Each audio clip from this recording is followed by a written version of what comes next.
Capricorn, this is your week ahead tarot card reading by Born Without Boundaries Tarot. It's a message for Capricorn, Sun, Moon, and Rising sign. Now, this is an energy reading, guys, so please take it where and how it resonates in your life, because this is your message. And if you're not a Capricorn, this is absolutely for you, because the only reason why it would have showed up onto your page is because it's for you and you need to hear it. And it only shows up at just the right time. And this is where your message begins. It's almost like in some ways you feel like somebody's trying to steal your power and you need it back again. There's just this sense of getting sick and tired of being at a time in your life or a position in your life where you're always undermined, or it's like 2 steps forward, 3 steps back. So it's time to sort of take action against those things that are kind of getting in the way of your good fortune.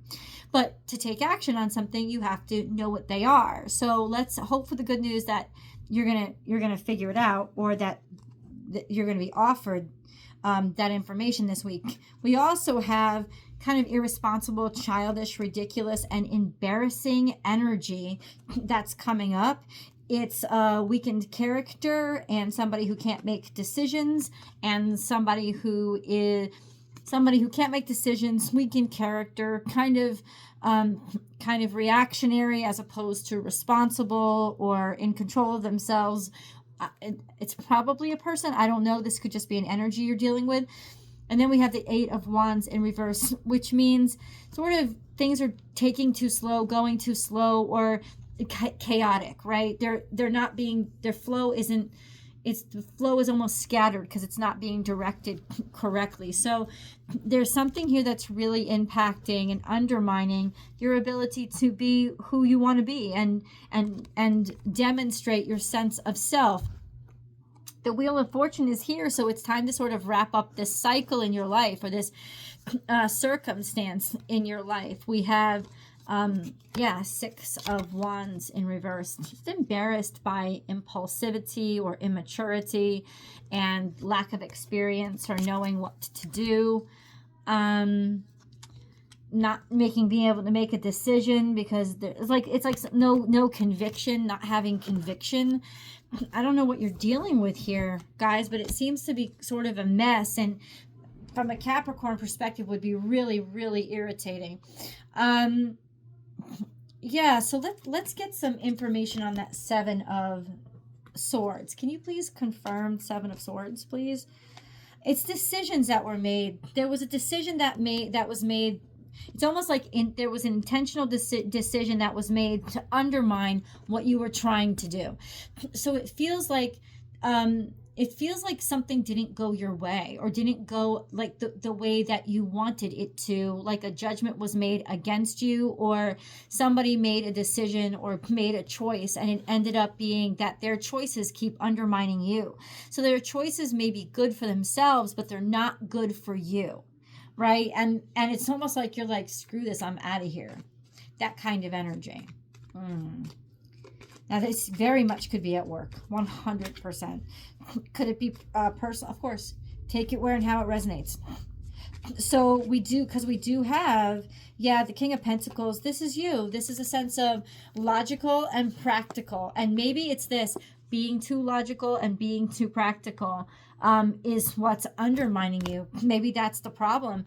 This sense of, no, that's not what's undermining you. That's what's holding you together, keeping you together, and what you need. You need mature and practical decisions, not this immature, embarrassing, BS, impulsive behavior.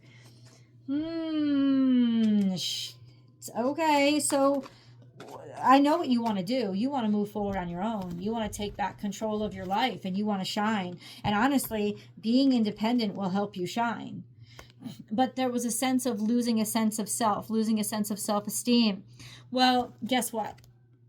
There is an energy coming back in here where it's almost like throwing off the crap, right? The throwing off the burdens and stepping on out and saying it's my time to shine, or it's my time to put a spotlight on this ridiculous energy that I have to deal with all the time. It's almost like saying, Capricorn, people are going to finally be able to see what you see, because you may have been experiencing this in silence. You may have been experiencing it like this person doesn't act this way around anybody else, and only when you're in the room.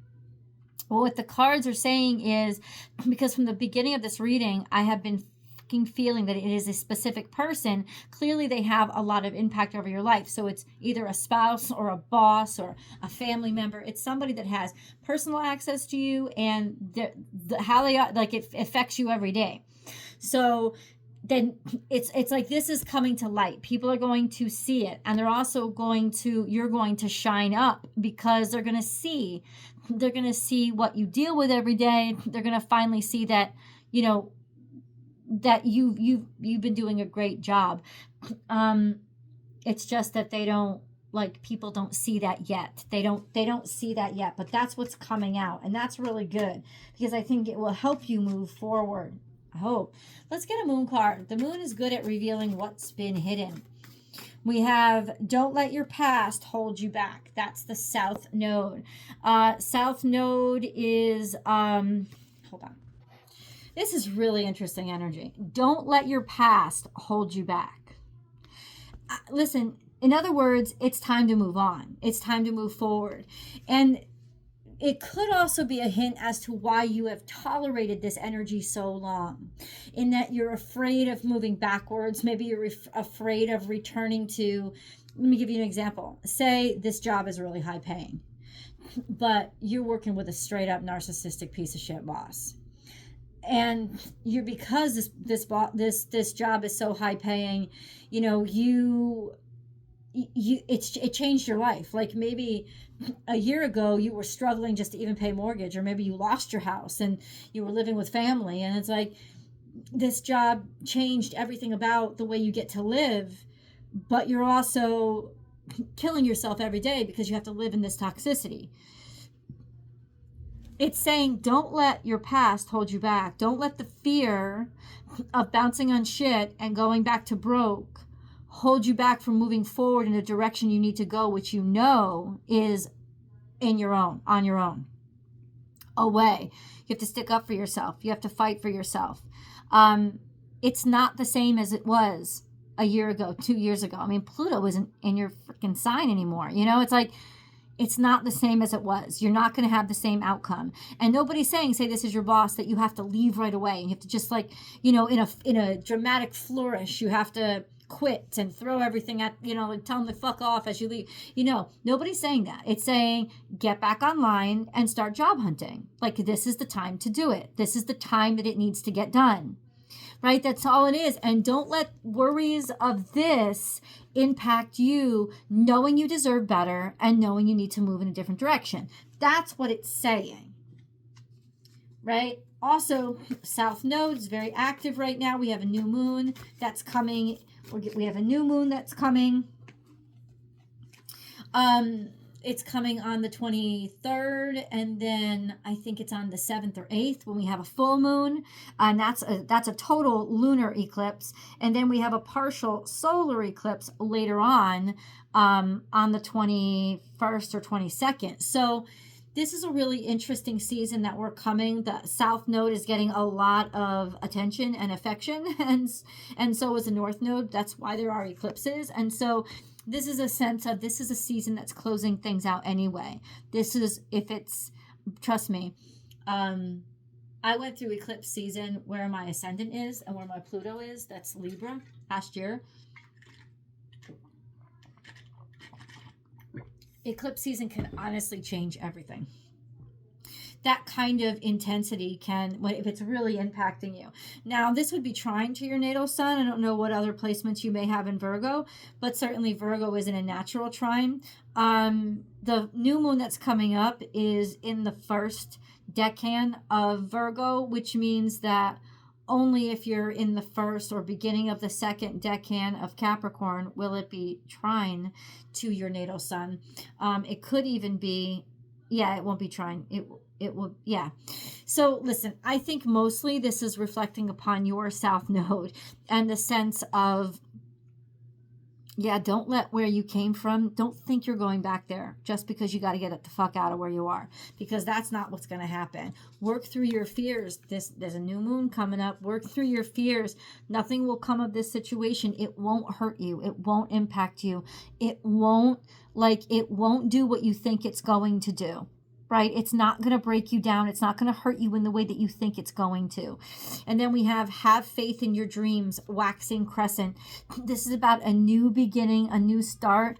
And please have faith that you know you deserve better. And then look at the bigger picture, full moon in Sagittarius. Wide angle lens on this. You're looking at things too narrow, and zooming out is going to give you some perspective that you need to, I think, regain your sense of confidence. Ooh, geez Louise, Capricorn. Okay, can we get some constructive, what do you want Capricorn to do? Well, we know what you want them to do. How do they get it done? How do they go about this? Like, we need some direction here. We need some direction, please,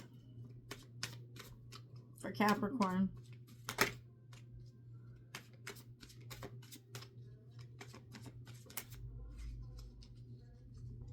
Oh, there's broken heart. That's your direction? I don't like that. Why would you say that, universe? Like, what's going on there? It's almost like you're going to break somebody's heart. But there is an ending that's coming up. Look at what we got. A broken heart because of a complete and total ending.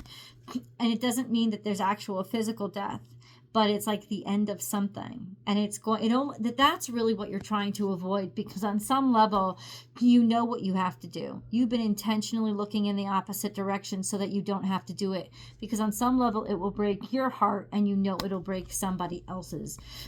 And it'll shock the shit out of somebody who's just been open and very vulnerable or hanging around. There's something very shocking. There's an ending that's coming that's going to shock the shit out of you, and I don't think you'll know what to do with, but on some level, you knew that it was coming for at least a year. Nothing that's offered to you will satisfy you. This is a sense of this is something that can't be replaced easily. And then we have open and broaden and expand yourself with new finances, new money, new abundance, and new opportunity. This is wonderful, but I feel like this is the series of events that this is how it's going to go down this week.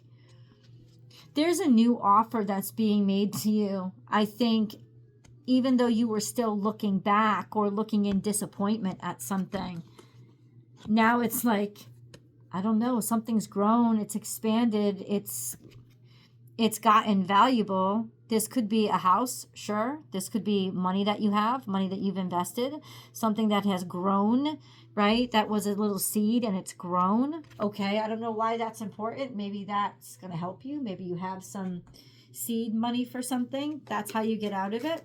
I don't know. Or that you have your own something. You have your own. On what? You have your own house. You have your own home. Or you could buy or purchase your own house or home. Maybe you had invested money and you could use that money to put the down payment on. Maybe you could buy the whole thing straight out. Like something is here. Like it's almost like you're just waiting for the right time to be able to do your own thing or find your own thing.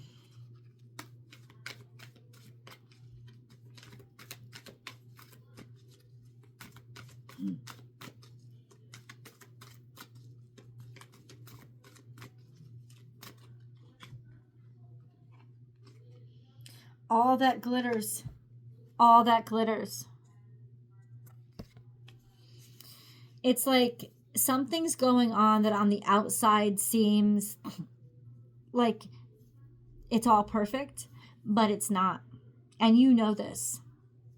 And maybe it's very close to home. Like somebody thinks that everything, from the outside, it looks like everything is perfect. And inside, you know it's not. You know that the value, you know that there's no value. It's that something lacks value, even though it may look pretty. And it could be that you live in a very nice house, but this house doesn't have the value that a home should have, because it's more of like, it's more of a museum than it is an actual home, a place that you could feel comfortable and at ease in. Or there's something going on at home that is causing you a lot of unrest, even though on the outside everybody think, oh, everything is perfect. But ultimately it's almost like also saying, okay, but you know what, You don't need a big fancy house. And I know I'm talking to a Capricorn, but what's more important, I think the universe is saying, what's more important? Is it your freedom? Is it your sense of self and sovereignty? Or is it the comfort and the status symbol? And I know Capricorns are very big on those things. So and you may not even be a Capricorn, but it's like you need to sort of reassess what you're putting your priorities on, because it could partially be your priorities that are keeping you stuck in an unhealthy situation. Let's get some angel messages so we can get some advice. I mean, at the end of the day, you're going to have to like decide, you know, is all of this stuff worth my sanity? Is all of this stuff worth my happiness? Like how much can that buy, all that I have, buy me out of my misery? You know, like how long is that going to last? That's that kind of energy, Capricorn. We have multifaceted. Oh, there are many layers and dimensions to the situation or person you're asking about. So this is like a card for me that the universe is saying, calm down, Michelle. It's not that simple, right? It's not that simple. It's saying that it's a very complex situation, that there are a lot of layers, and that's why you can't just walk away, that it's complicated. Hashtag it's complicated. And I believe the universe. I'm sure that it is complicated. Okay, so what do they do? How do they confront this? There's a nostalgia about this energy. There could be a marriage here. There could also be a sense of belonging that's fallen out.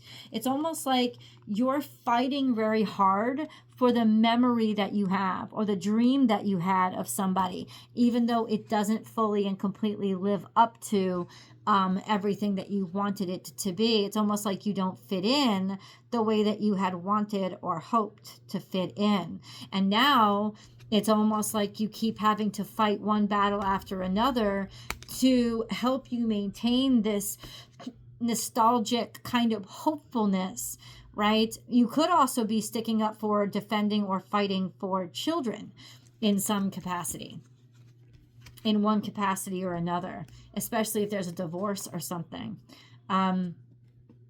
Or you're still fighting to try to make something work based on the ideal version of it instead of the real version of it. So there's your way forward. If you really want to make something work, you have to do it on the basis of reality, not on what you hope for. Let's go to the extended. There's lots more to know. I'll see you guys there.